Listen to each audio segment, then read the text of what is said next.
Well,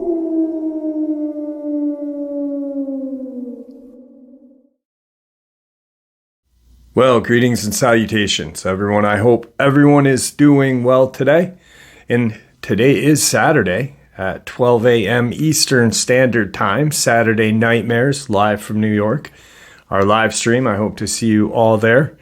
We talk about everything from the paranormal, black-eyed kids, all the way up to Dogman attacks.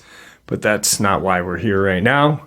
I've got some very terrifying experiences to share with you. Before we get into them, a couple links. As many of you know, I rely on Patreon, PayPal, channel membership, and the merch to help the channel to continue to grow and go. Links to Patreon, PayPal, and channel membership is in the description below. Merch displayed directly under the video.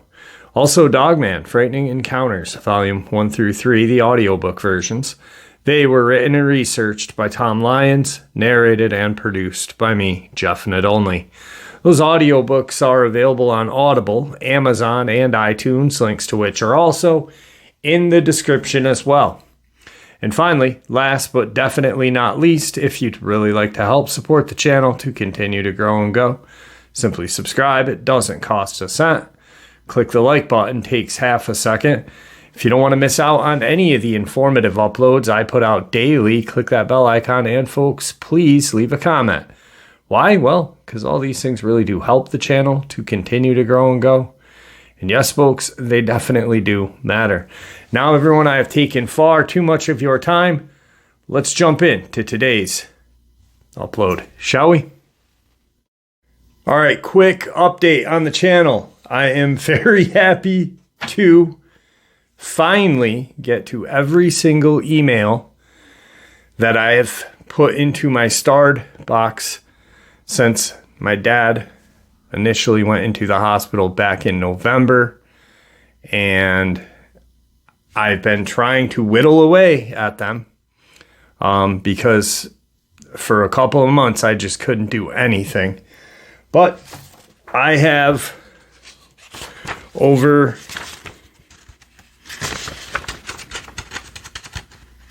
15 people to call, and I have a stack of narrated or encounters to be narrated. So I am happy that I finally got that done. I've never had emails sit as long as that, and I do apologize for anybody who has been waiting for me to get back to them. Wow. So anyway, I got an update on the recent attack out of Letcher County, Kentucky. Now, for those of you who didn't catch the upload that I did the other day, Letcher County, where this woman was attacked, is exactly 28 minutes, 23 miles from Knott County, Kentucky, where a young boy named Corey Godsey, 13-year-old kid, was savagely brutalized, dragged up a cliff, 1,500-foot cliff, and of course, the Kentucky State Police and media blamed it on K9. I had a subscriber who, actually, I reached out to this person, and they were friends with Corey's mom in high school.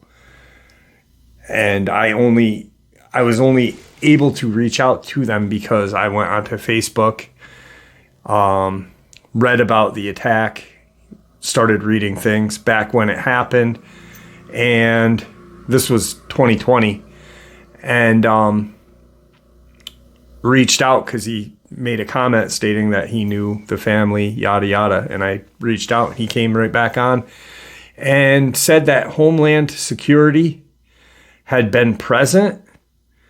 Also, some other ABC organizations, which CIA, FBI, DIA, you pick. So, 23 miles away, on June 9th, a woman was savagely attacked and killed. Kentucky State Police, woman found dead with apparent animal attack injuries in Letcher County, posted June 10th, 2024 at 6:25 p.m. Updated June 11th, 2024, 10:01 a.m. Letcher County, Kentucky, a woman was found dead in Letcher County with injuries that appeared to be consistent with an animal attack, Kentucky State Police announced Monday. According to a news release from the Kentucky State Police, troopers responded to Doty Creek in Jeremiah area of Letcher County shortly before 1 a.m. on a Sunday. State Police had received a 911 call saying a woman had been found dead in the area. When troopers arrived, they found a deceased woman who was identified as Trina Sandlin, 57, of Jeremiah. The Kentucky State Police reported on Monday that the preliminary investigation found Sandlin had left her home earlier in the evening to go to a neighbor's home, but she had never returned. The release states family members found her near her home over an embankment and had suffered injuries consistent with an animal attack. The coroner's office pronounced Sandlin dead at the scene. Her body was sent for autopsy. Letcher County woman found dead after apparent animal attack, posted 5:40 p.m. June 10th, 2024. Jeremiah, Kentucky. A woman was found dead in Letcher County on Sunday from injuries consistent with an animal attack, police say. Law enforcement responded to a call of a body being located on Doty Creek in Jeremiah community of Letcher County at around 12:58 a.m. on Sunday, June 9th. The body was identified as 57-year-old Trina Sandlin of Jeremiah. A release from the Kentucky State Police said that a preliminary investigation determined that Sandlin left her home earlier that evening to go to a neighbor's home but never returned. Family members found Sandlin near her home over an embankment and had suffered injuries consistent with an animal attack, the release states. Letcher County coroner pronounced Sandlin dead at the scene. Her body was taken to the medical examiner's office in Frankfort for the autopsy. So, not a lot of news yet. But this is a little different. Letcher County woman, death being investigated by Kentucky State Police. Kentucky Today, June 12th, 2024. Hazard, Kentucky. Kentucky State Police at Hazard Post are continuing their investigation into the weekend death of a Letcher County woman, apparently at the hand of animals. According to Kentucky State Police, on Sunday, June 9th, shortly before 1 in the morning, dispatchers received a 911 call regarding a body of a woman found dead on Doty Creek in Jeremiah community of Letcher. Troopers, along with detectives, responded to the scene. The dead woman was identified as Trina Sandlin, 57, of Jeremiah. The preliminary investigation indicates she had left her home earlier the evening to go to a neighbor's residence but never returned. Family members told the Kentucky State Police they discovered Sandlin near her home over an embankment and had suffered injuries consistent with an animal attack. Now, those two articles that I shared with you just moments ago match up to this up until here. While the Kentucky State Police has not said what kind of animal was responsible, Letcher County Coroner Perry Fowler told Lexington Herald Leader that Sandlin was attacked by canine, but could not say if they were dogs or coyotes. She was pronounced deceased on the scene by Letcher County Coroner's Office, and her body had been taken to the state medical examiner's office in Frankfort for an autopsy. The Kentucky State Police has not yet released the findings of the autopsy. Sandlin's death remains under investigation by State Police Detective Brandon Thomas. There is another article that pretty much says the same exact things that these articles state, consistent of animal attack, yada, yada, found over an embankment. And I'm not being disrespectful to Trina Sandlin's memory. I'm just being kind of agitated by the media and their just BS. You know, let's feed the public the same story constantly. Let's not even change a word. Multiple newspapers. That's the Associated Press. That is the government controlling the media, and by every article looking exactly the same and sounding the exact same is proof that the government controls everything that the media tells us. Everything. There is another article that states the same exact stuff, but it states the coroner's office said canine-like attack, but was not coyotes. So, however you want to go from there,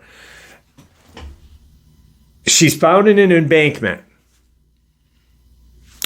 Brenda Hamilton, found in an embankment. Well, in a ditch. Dr. Nancy Shaw, found in a ditch. Corey Godsey, found up a embankment or cliff 1,500 feet. These cases, these attacks are just too similar to say, yeah, it's a pack of wild dog. Feral dog, we'll say feral dog, because wild dog is a species, a breed of dog or canine in Africa. I don't know about you guys, but I've never been, I've driven around. I've been deep in the woods. Vermont, New Hampshire, Massachusetts, Maine, Connecticut. I mean, I went down the East Coast, and I've never seen a pack of freaking feral dog roaming. Come on.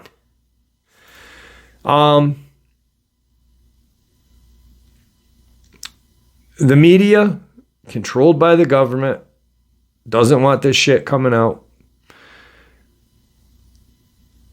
It was probably a random attack, but 28 miles south of where Corey Godsey was savagely brutalized, that little boy, and now you've got a woman of 57 attacked pretty much the same way. I've got a couple things going on with this case, and I'll keep you guys in the mix. So, with that being said, let's jump into some encounters. Today's first subscriber submitted experience. Hey Jeff, for purposes of sharing, please only refer to me as KS if you don't mind. First, let me thank you for all you do for this community. And second, I will attempt to keep my experience concise and probably fail. In late spring, early summer of 2002, my friend and I were out exploring some of the more remote or less traveled areas of Rhode Island. We had both recently obtained our driver's licenses at the age of 16/17 and loved going out late at night down some remote roads, the feeling of independence. On this particular night, we had previously researched the Great Swamp Massacre, history-related monument, Great Swamp Fight Wikipedia, and decided to visit based on several questionable accounts and potential paranormal activity at around 11 p.m. through 12 a.m. Upon arriving to the site, which is gated closed to vehicles, which is common in conservation and or historic sites in the state of Rhode Island, as they do not like people driving trucks, ATVs, or even bicycles. into the fairly limited wilderness that remains in the state of Rhode Island. We decided to walk the short hike to the monument to see if we could experience anything paranormal, aka ghosts, spirits, etc. Neither of us had any interest or knowledge in cryptids, and was the last thing on our minds. We had brought 2 cheap Walmart flashlights and a CO2-powered BB pistol to deter coyotes, overly aggressive raccoons, and or fisher cats. Or in the worst-case scenario, nothing happened and we would still have something to do besides smoke cigarettes. After following the path to the site, we arrived at a large clearing with an obelisk in the center, surrounded by 4 large stones detailing the history of the site, related battle, parties involved, etc. We decided to sit on the base of the obelisk and have a cigarette while we waited for something paranormal to happen. While we were talking amongst ourselves on topics unrelated to the paranormal, we both became aware of a strange feeling, hard to explain but similar to what others have described as everything goes silent, and that feeling of dread. Shortly following that feeling, we heard something very large move through the wood line outside of the clearing we were sitting in and outside of sight from our lights. We both stopped speaking and without a word between us simply listened for a short period of time, 10 to 15 seconds, which felt like an eternity. During that time, we heard very clear bipedal footsteps from something extremely large, snapping branches and making no effort to hide footfalls. Again, without a word between us, we slowly stood up, pointing our flashlights at the wood line, and backed away from where we were sitting in the middle of the clearing against the obelisk, with the trail leading back to our Jimmy. The moment we moved, the movement in the wood line stopped. My friend and I both froze. Being the one holding the BB gun, I took 3 shots in the general direction of where the movement had come from. Not sure if I hit anything, but the movement resumed in a much more aggressive manner and clearly came towards us. My friend and I are both deciding flight versus fight at the same time, turned and ran back down the trail towards the SUV. Having just smoked several cigarettes, our run did not last very long. We eventually slowed to a walking pace, trying to process what happened. While walking, we discussed the fact that there had been recent black bear sightings in the area, which is very uncommon from Rhode Island. So that was foremost on our minds, and what we mostly discussed as we continued back to the truck, constantly checking over our shoulders, hearing nothing pursuing us. But still, the strange silence. At approximately 2/3 of the way back to the truck, we both felt an overwhelming sense of dread again and froze in place. I was slightly ahead of my friend by maybe 10 feet, and despite no words between us, we both stopped and turned in the same direction. He was shining his flashlight at a very large pine tree and staring at it with his mouth agape.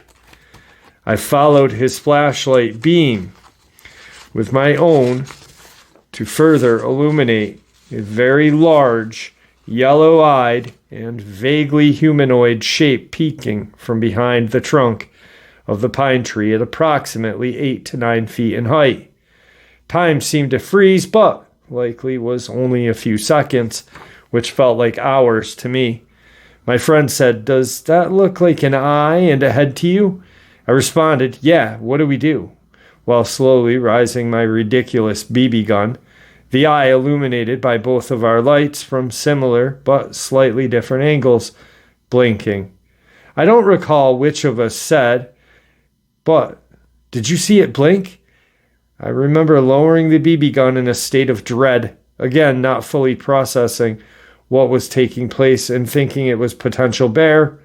We had an extreme brief conversation where we both agreed that we should slowly back away while continuing to face it, not turn our backs in the hope that we would not be perceived as prey on the run. We walked backwards, maybe 5 yards, maintaining our lights on the eye, head, and neck outline that we could see, counted to 3 aloud, and ran the rest of the way back to the Jimmy. We did not hear it chase. I don't know how it got from the clearing where we had our first contact to ahead of us in the trail with no sound.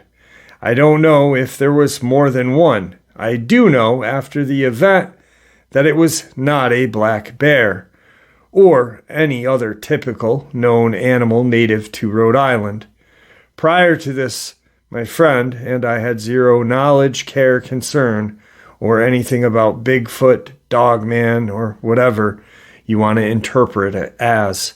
Since this experience, it has changed both of our lives. Unfortunately, my friend and I have lost contact unrelated to the encounter, but unfortunately we had a falling out.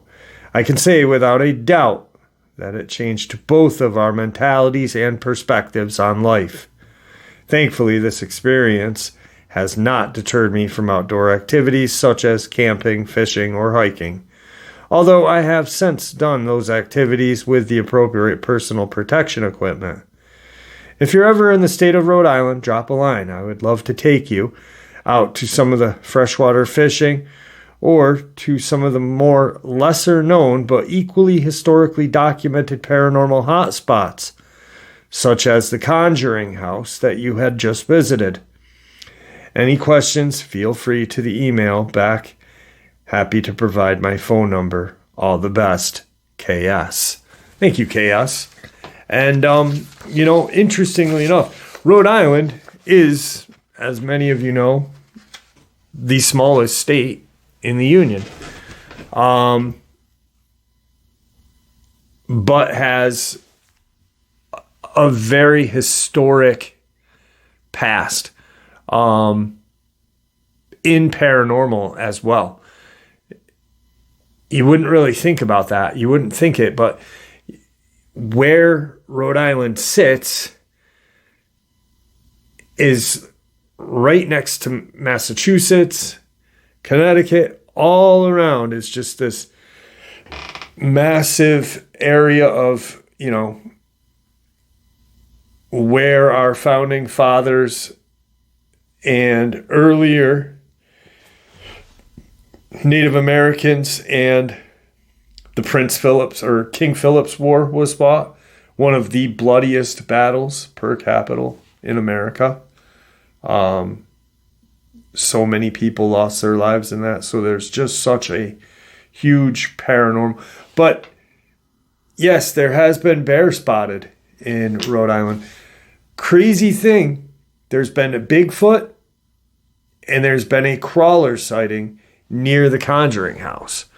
There's a cemetery out behind the Conjuring House. Me and Isabel, when we went to the Conjuring House and made our video, we tried to find the cemetery. We walked over this decrepit bridge, just deep in the woods of, we had no idea where we were going. It's dusk.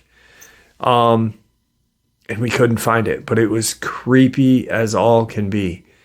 And I'm kind of glad we didn't find it because I don't know. I feel like maybe that's where that crawler creature that's been spotted resides in that area. But the guy that lives across the street from the Conjuring House, can you imagine living across the street from the Conjuring House? Told us about a Bigfoot experience that he had. And there's some woods, so the Conjuring House sits kind of in this field with woods all around it. And then the road, and then this guy's house. And then there's like this kind of hill behind him with just a bunch of woods. Well, I guess a Bigfoot had come off that hill and walked right through his yard, across the street and into the woods behind the Conjuring House. And that was 20 or 30 years ago, which was just to have someone say that, it just walked right through my backyard, across the road, and into the property of the Conjuring House, one of the most haunted places in Rhode Island. Maybe on the East Coast. Anyway, let's get into some more experiences. Today's next subscriber submitted experiences. These are a couple of shorter experiences, but very, very interesting and just absolutely terrifying if you really think of who they're coming from. Hey Jeff, I'm a longtime hospice chaplain and have gathered experiences from very credible and trustworthy people that have been scared by these encounters with the unknown.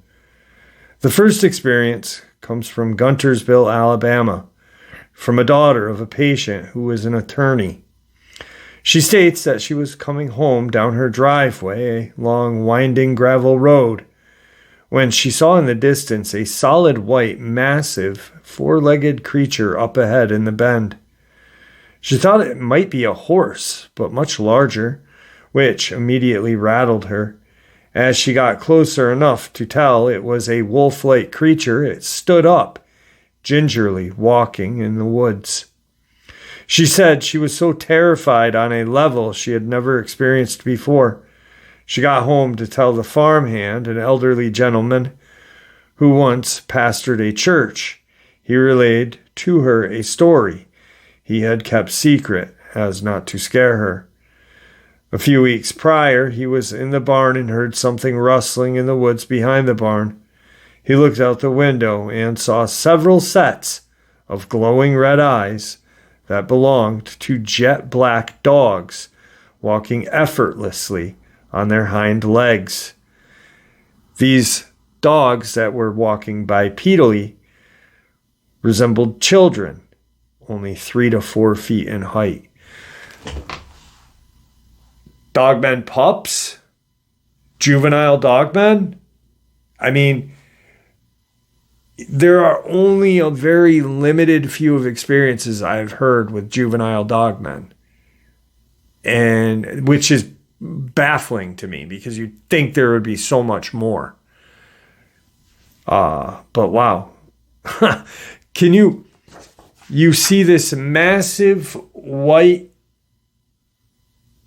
dog, wolf, that's the size of a horse and stands up and walks into the woods.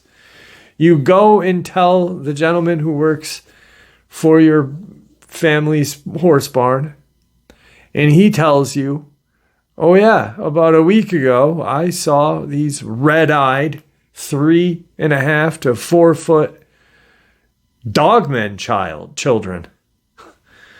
Wow. Crazy.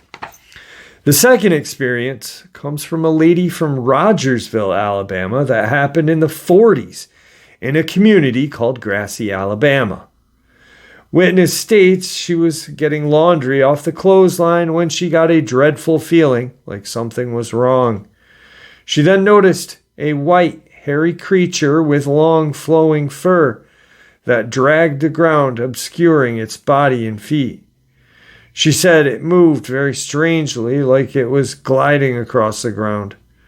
She was scared stiff and couldn't move. It slowly approached her within touching distance and immediately went flat like a bottom sheet and turned its head upwards toward her. She then slowly backed up and into the back door, not breaking eye contact once.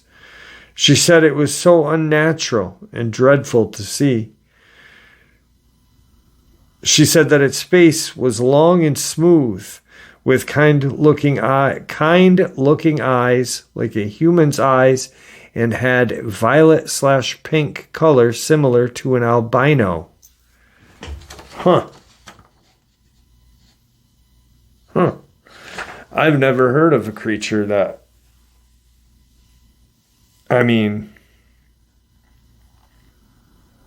very interesting.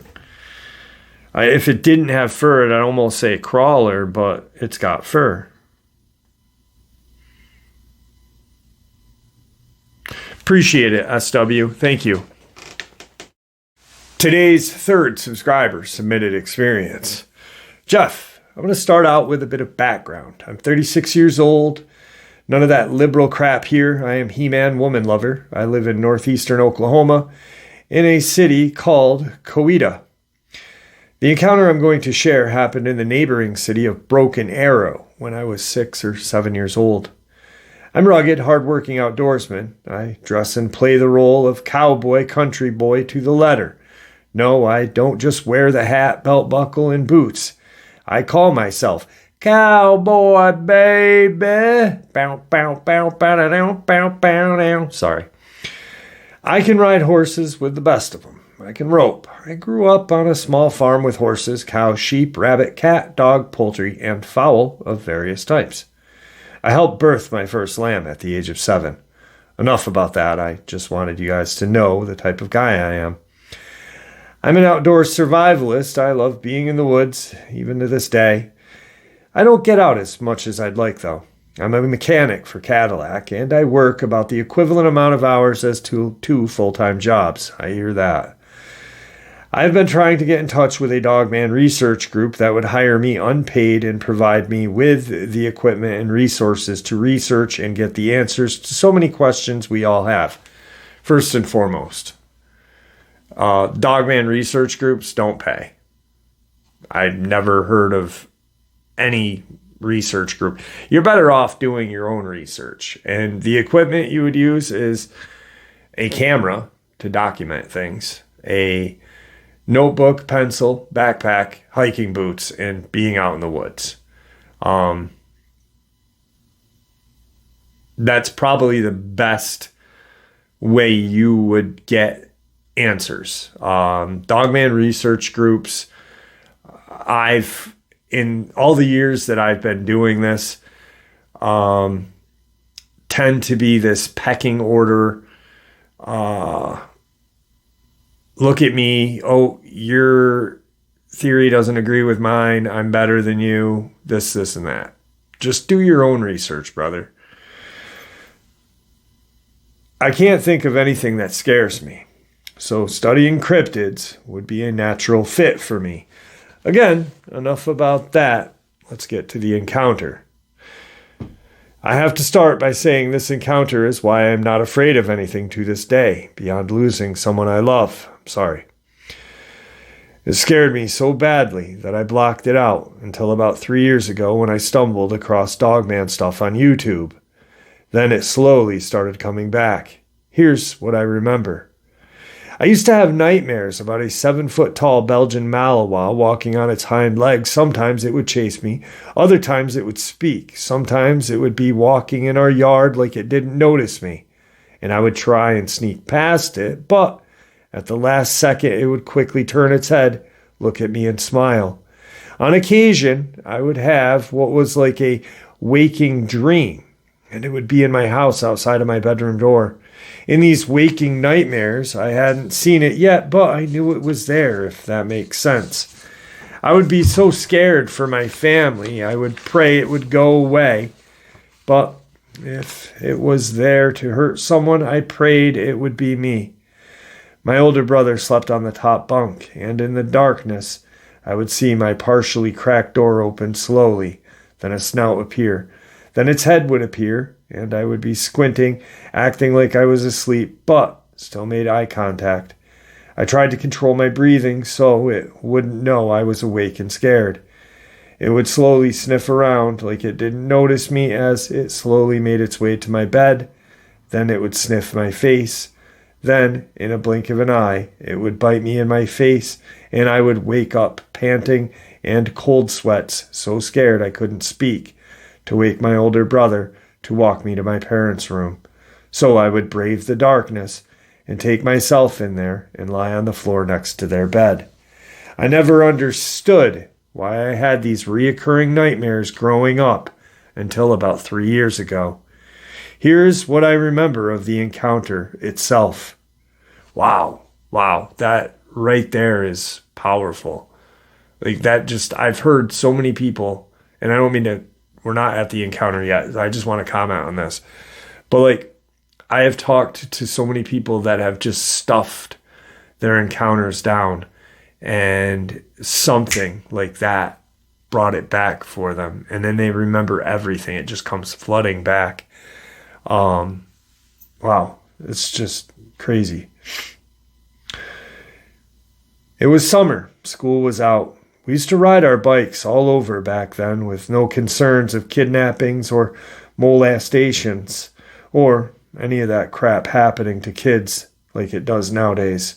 This was the early 90s. We lived in the furthest neighborhood east of the city before anything went rural. The neighborhood where I had my first encounter with a UFO as well. Another story for another UFO or another email if you are interested. I literally came within 6 inches of it. Anyway, we had a spot we loved to ride at that was nicknamed the Pits, or the Coal Pits. It was an abandoned strip mine that was located a few miles from our house. My parents used to tell us not to ride our bikes there because it was dangerous. Not because of Dogman or anything like that, but because of rock slides, snakes, wild animals, pits, and other dangerous sorts of stuff. My older brother and I and a friend of ours, whose name was Jeff, had ridden out there countless times and nothing bad had ever happened. Well, on this particular occasion, my older brother stayed home as Jeff and I rode out to the coal pits. It was late afternoon or maybe early evening, about the time the sun starts making its way downward in the western sky. I remember us approaching the main entrance, and the smell hit me. It smelled like a mixture of garbage from a landfill, raw sewage, wet dog, iron, and urine. All smells I can identify today, but at that time, to me, it was just a bad smell. I asked Jeff if he farted since he was riding in front of me. He said no, and that he smelled it as well. Then we got to the gate where we used to push our bikes under. We both paused as if we were both nervous to cross, like our gut told us this time was different, and if we crossed, then something bad would happen. It was dead silent. There were no birds, no bugs, not even the wind was blowing. The air was thick and muggy with a foul smell lingering so thick you could almost taste it. Then I got up the nerve to cross the gate, but something told me to leave my bike standing and ready to ride just in case. So I kicked my stand out and crossed the gate. I walked maybe 20 to 30 feet, and then we heard it. A scream that was unlike anything either of us had ever heard. It sounded like a set of dual vocal cords being activated at the same time, or like two women, one tenor and one alto, screaming at the same pitch at the same time. Jeff and I looked at each other, and Jeff said, "Let's go." I said, "No, someone might be hurt." I started to slowly walk a few steps further, and again we heard the scream, and this time I was able to pinpoint where it had come from.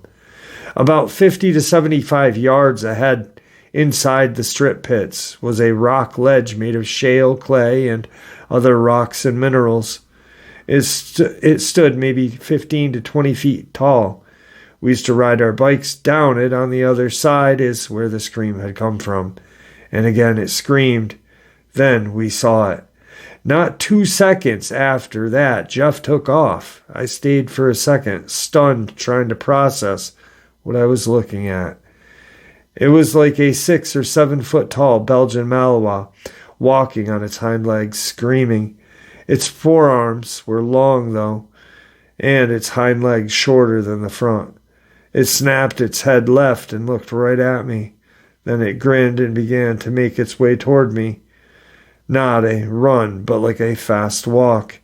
I turned and ran. I hopped the gate and got on my bike. Jeff was about 100 yards up the road where he had stopped to wait for me. I began to ride my bike, and I could hear it behind me. Each time its foot hit the ground, I felt it in my bike pedals, and I heard tick, tick, tick of the claws on the road. The look on Jeff's face was sheer terror, and it said it all. I knew from that look it was right behind me. That's when I felt hot air pulsating on the back of my neck, and that stench. I did not dare look over my shoulder because I knew it was breathing right on my neck.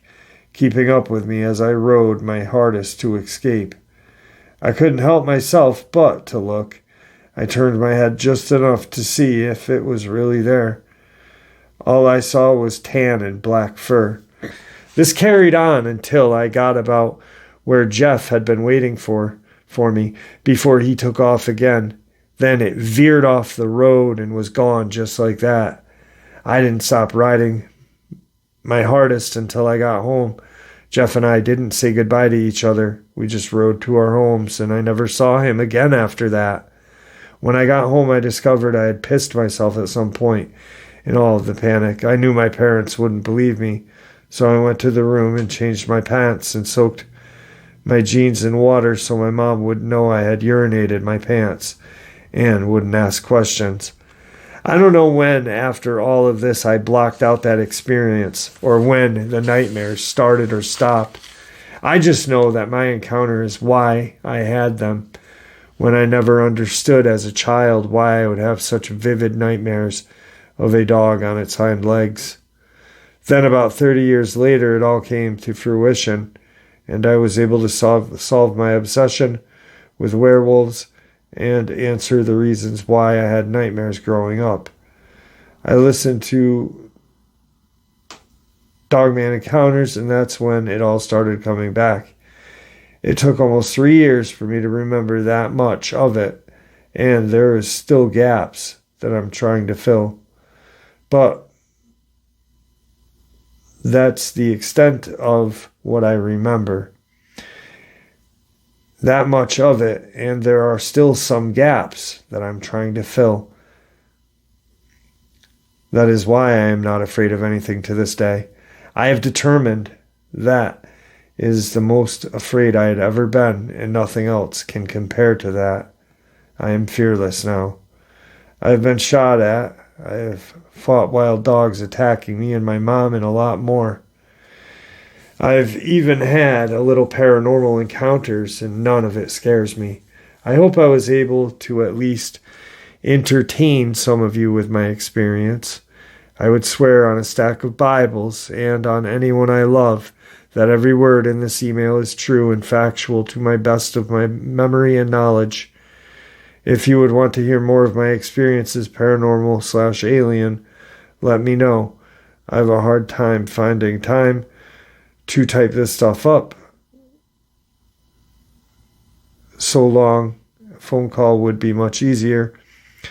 Hope this finds you well, and again, thank you, Jeff, for sharing this.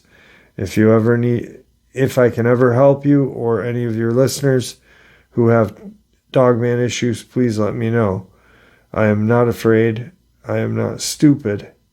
I have knowledge and experience that I could use to help others if given a chance to research, if I had equipment and resources. Once again, your equipment is, you don't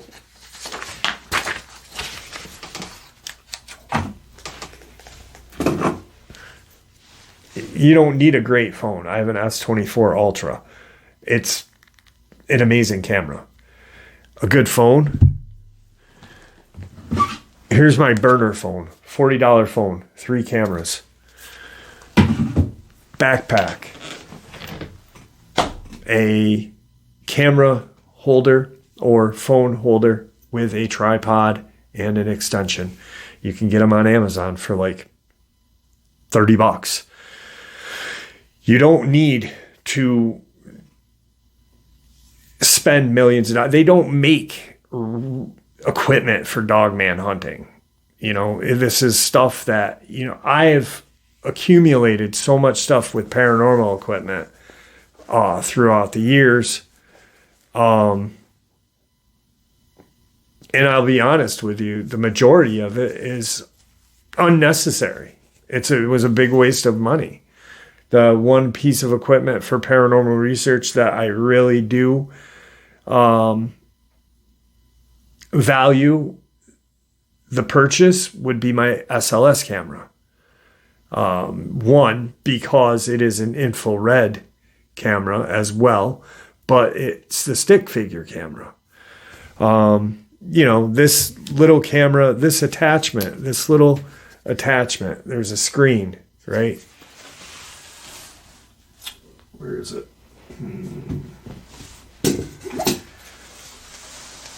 You put your phone right here with your cameras facing out. You put this in here. This thing's got a camera. You hook it to your phone. You have multiple cameras and a screen that you can look at when you're doing this. The equipment is not expensive, and if you just familiarize yourself with it, go hiking, carry something to defend yourself with, because regardless of how fearless you are, you're not going to wrestle a Dogman, a Bigfoot, and who's to say you're going to encounter one of those? You may encounter a bear, you may encounter a mountain lion, a bobcat, something that may really hurt you. Always be prepared. Always have that extra sense of security with a firearm. Carry a knife with you. But when I go out in my bag, I literally have a shofar, my camera stuff, a notebook, a flashlight, just the basics. That's the equipment. And that's all you need. So I hope that helps, brother. All right, today's fourth subscriber experience.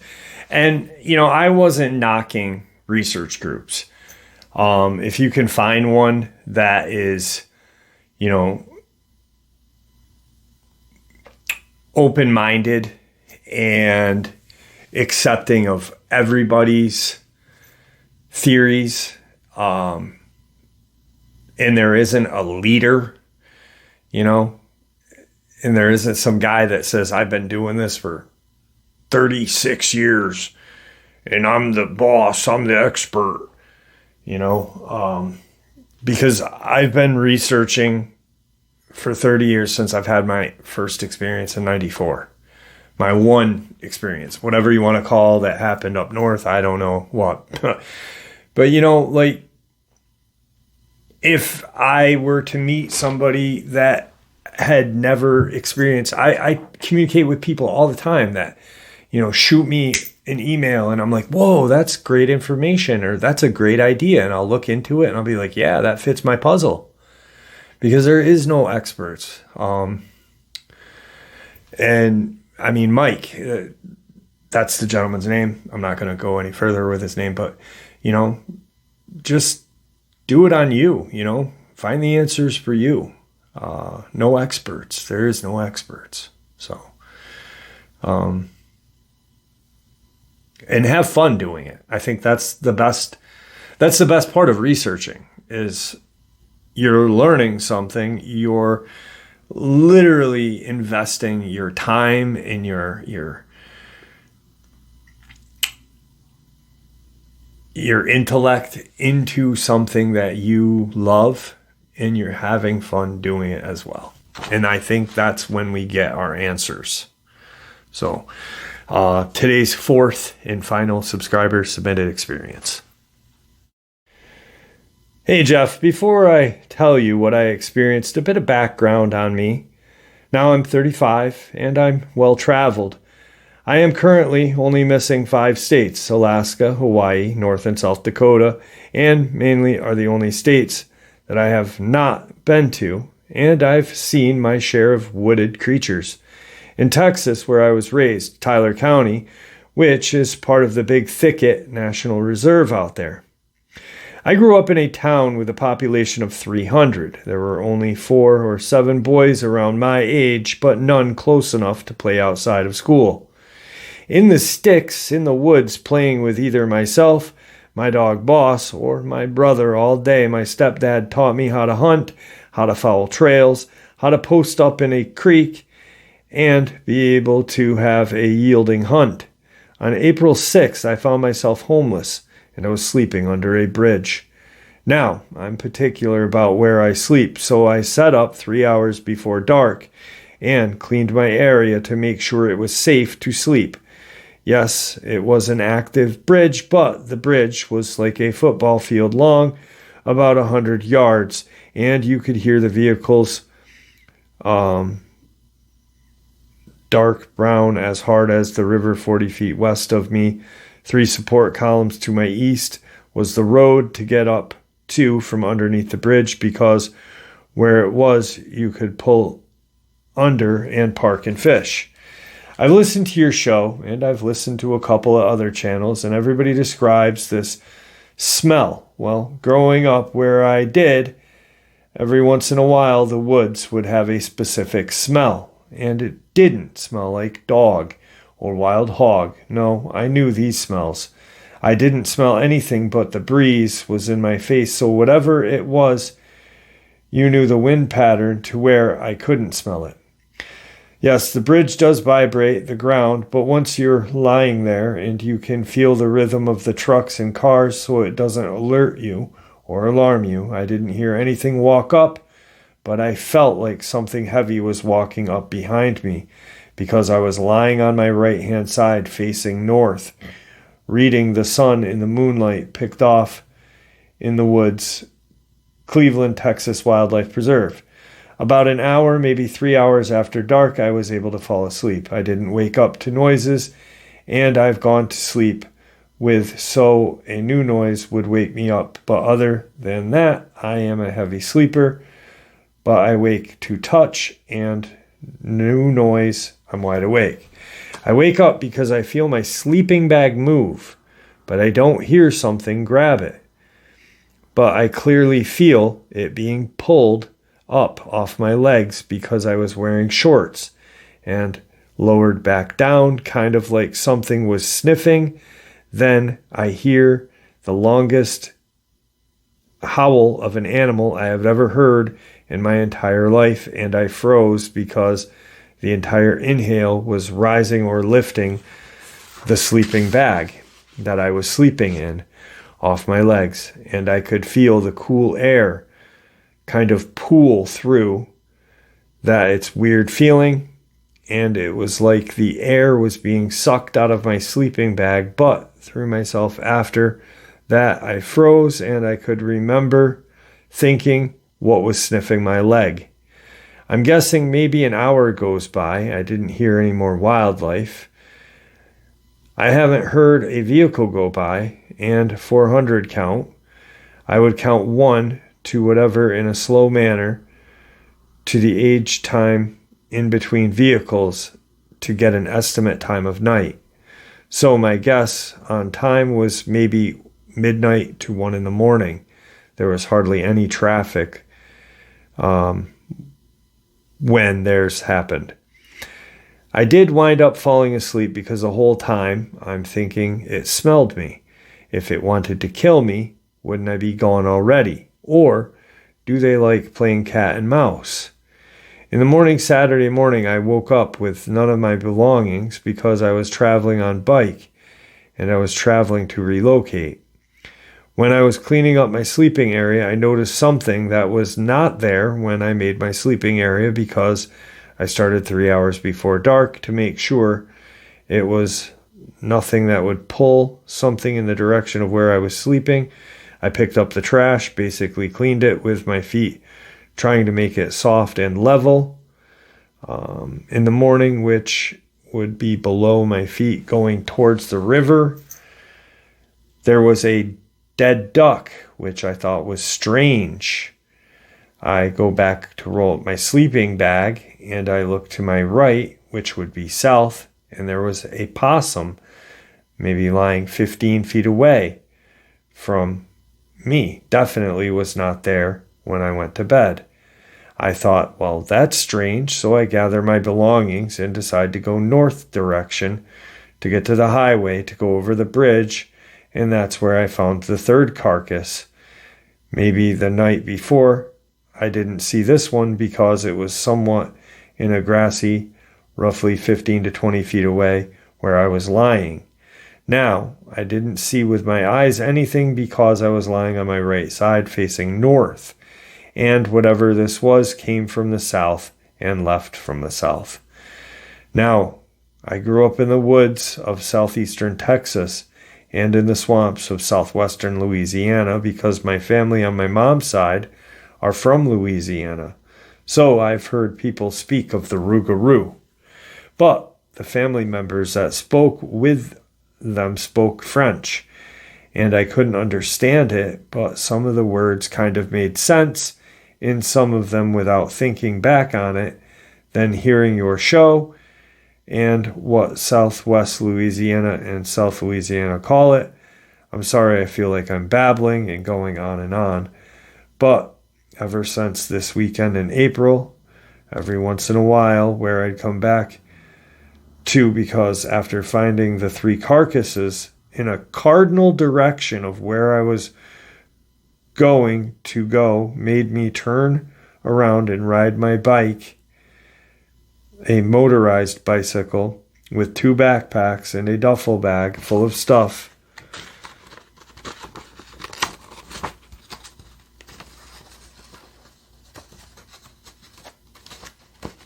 Sorry. Belongings back to town I was leaving, which I currently stay, and every now and then I can look and see across 4 lots that are vacant in front of me.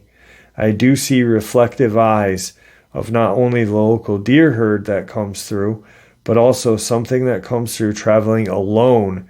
I have not seen the figure to put with these eyes, but knowing how tall the average deer eye is, this animal is at least double in height of the reflection of the eyes with the deer, and it is silent when I'm able to see these solo traveling eyes, but never a figure. The main reason, once I noticed the set of eyes, I closed and go to lay back down.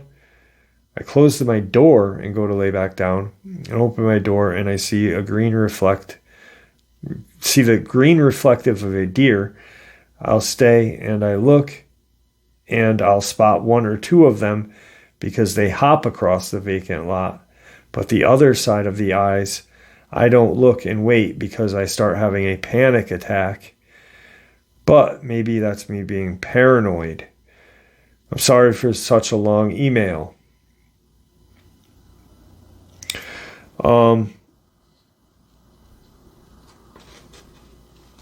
First, he probably typed this out on his phone, and once again, he's homeless. RW, thank you for reaching out. Crazy friggin' encounter. I could never imagine having something like that happen. I mean, you obviously sound like you've got things down packed where you clean up your site prior to the night so you can see what's in your surrounding area. But the 3 carcasses around you is scary. That, to me, almost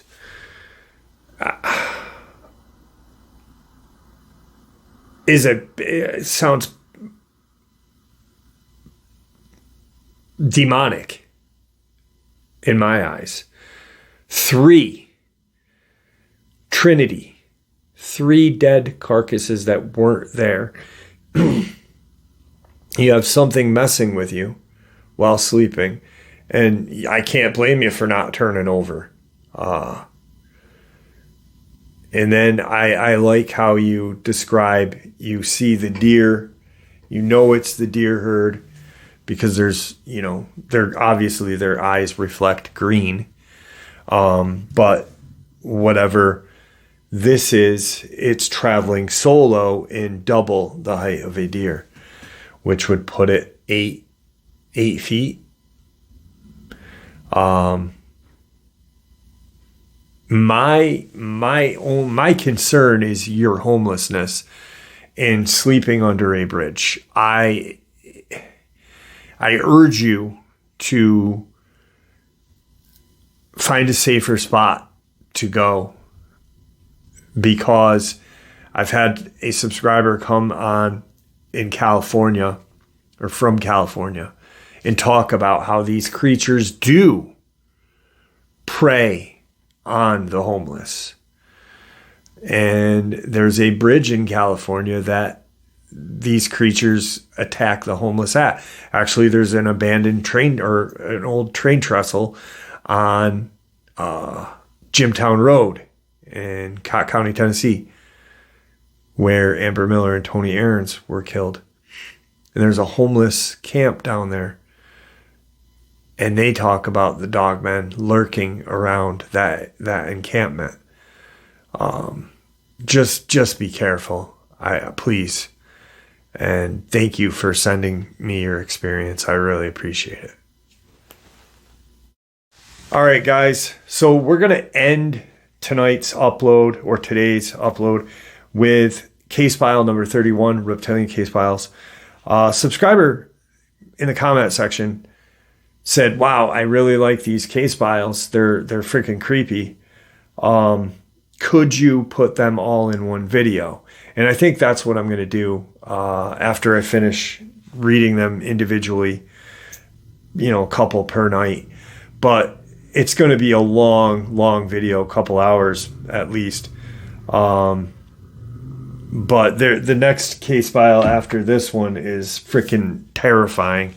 This one's terrifying as well. And I like these because, they're experiences, but they are documented experiences. Like the media is well aware of these experiences. The government is well aware of these experiences. And yet they still tell us this shit doesn't exist. So, case file number 31 from Todd Jumper, co-founder of EagleNet. It was the Thanksgiving of 1992. My grandmother and uncle had come up for Thanksgiving dinner and to spend the day with us. During the day, my grandmother started talking to me about aliens for some reason, and I started telling her of the things I had seen when I was little. Then that night, I remember being awoken by a noise. I first noticed that my computer monitor was reflecting a bright green light, and then my whole room was filled with a bright green light. My first thought was, oh no, they are back. Then I again was paralyzed as it happened to me when I was 12. I was looking out my bedroom window and I stared face to face with a gray alien. There were two more behind it. I tried to yell, but again my jaw was tight and my tongue was stiff. It just looked at me with those scary big black eyes. Like it looked into my soul. I felt evil and fear. I am surprised I did not release my bowels. Then the light consumed me and I was drawn out of my bed into the light. While this was happening, I was praying in my head, and all of a sudden I was walking down the street in front of my house with an angel. This angel was a magnificent looking man.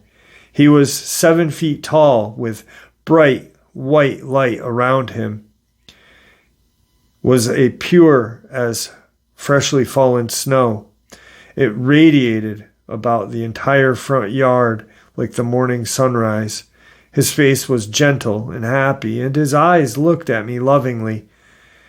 His whole contents was just amazing beyond description. He placed his hand upon my shoulder and pointed toward the house. I looked over to my bedroom window and saw these three beings still at my window, hovering above the ground in this bright green light beam of which seemed to be coming from nowhere. The angels stayed by my side and protected me. I tried to cast the small gray aliens away with my priesthood, but they were still there. I was so angry. The things that had made my life miserable since I was a child now were within my view. And I saw how weak they were, how small, and I thought, these beings so small, yet their power is enough to stop me in my tracks. But this time I was free. This time I could harm them, and I did. I ran to one and grabbed it by the neck and started to strangle it. I could feel its spine coming through its back of its neck as it let out this horrible screeching noise. They were not very tall, only 4 feet in height, but they hovered in this light up to my height until they were next to my face. Their skin was like a reptile's, cold and leathery. Their damn eyes got to me, the most big black liquid eyes, just 2 holes for a nose and barely a mouth, just a slit. Their body were not very well proportioned like ours. Their arms hung down a little past their knees, and their heads seemed too large for their neck to support it. The angel just stood by as I went into a rampage, killing these 3. They were so fragile, the angel smiled as if I had done the right thing. And then we proceeded to lie the dead bodies in the lawn. I watched the green light fade away and saw no light except the brilliant radiance of the angel. The angel knelt down by the bodies, which seemed to be changing from a gray into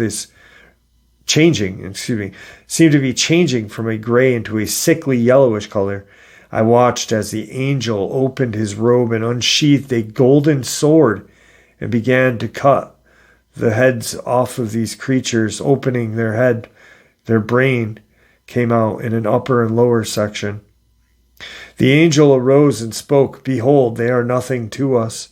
They are nothing but creatures of evil." Then a blue light or conduit from the sky actually transported them to a small ball of light and took them away. So I have no evidence that I actually killed them. We, the angel and I, then entered the house, and in the kitchen there were 3 more aliens. One came up to me with a long, shiny metal rod that seemed to have a laser beam coming out of it. The alien stuck it into the left side of my neck, and it stung badly. I could not move. So the angel touched me, and I could move again. I then immediately punched this alien square in the face, breaking its neck and killing it instantly. The other 2 stood by, looking at its fallen comrade. Their moves were very quick, and their heads rotated almost as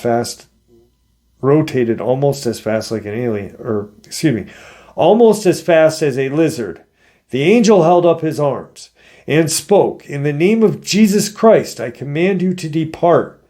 Then both the creatures immediately fell to the floor, and these gray aliens were again taken up into the beam of light in that same manner as before. Then the angel covered my eyes and then uncovered my eyes. I was all of a sudden on top of this large mountain looking down over a valley filled with aliens and strange-looking humans in their spacecraft. Then I saw hundreds of people dressed in white walking on the mountain with us as if they had come to watch. And then a voice from heaven said, "Behold, these evil ones have perverted the ways of the Lord and deceived many and fornicated with my children. They shall have no place in my kingdom, nor in this world to come." Then the fire came down from the sky and consumed all of the beings and all of the strange humans and all of the UFOs, and nothing was left. The angel then spoke, saying, "I had seen enough," and he again placed his hand over my eyes. I awoke from my bed, and it was morning. I immediately was thinking about Brad in that experience, and how Brad described that angel, and how this person described his angel. And it was eerily similar. But talking with Brad is very religious. But there is a piece of him that doesn't know if it was a angel or a kind of alien. If you look at ancient Sumerian texts, Dogman, like aliens, landed and there were wars on our planet. Humans were forced to do everything for these alien gods, as they called themselves. But that really it made me think of Brad right there. That golden angel, the light, and then the sword. Anyway, guys, I hope to see you all tonight at the live stream, 12 a.m. Eastern Standard Time. I'd like to thank you all for supporting the channel. It is your support, after all, that keeps the channel growing and going, and honestly what gives people a chance and a place to share their experiences and theories judgment-free. Thank you. Please, everyone, stay safe, happy, healthy, and ever vigilant, keeping an eye on our children, pets, family, and friends. These creatures are real. They are out there and dangerous. Share this information with those you love and care about, and it may just help save their lives someday. Until next time, never stop asking questions, never stop searching for the truth, and God bless.